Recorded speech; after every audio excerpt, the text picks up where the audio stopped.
Gather all the tools necessary for the repairs. Review the estimate. Remove all coating in the repair area with an 80 grit DA sander. Make sure that the speed of the sander is reduced to avoid overheating the part. Do not use anything coarser than 80 grit, as aluminum is a soft metal and will be damaged. Start repairing body feature lines first, due to the fact that they will be the hardest part to repair.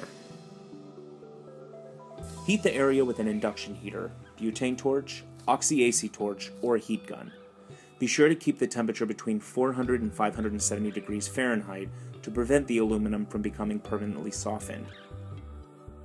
Remove any aluminum oxide with a stainless steel brush prior to installing the body pins.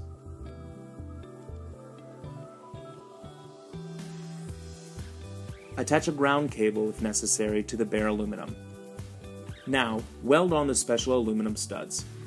Start with a lower temperature setting to prevent a hole or a blow-through may occur.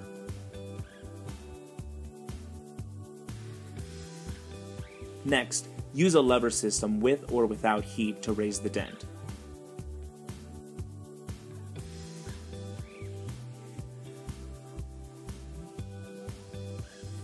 Remove the stud by using a side cutter.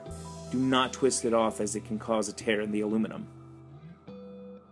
Grind down the remainder of the stud with a 50 grit grinder. Do not allow the grinder to come in contact with the aluminum surface. Use a Vixen file to determine high and low spots on the repair. For larger areas of repair, multiple pins can be used together along with a specialized pulling bridge. Again, monitored heat can be used to aid in the repair. If minor pulling is still required, a single pull lever can be employed.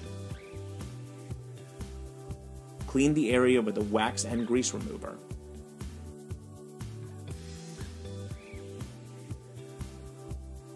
Finally, apply an epoxy primer to the bare aluminum.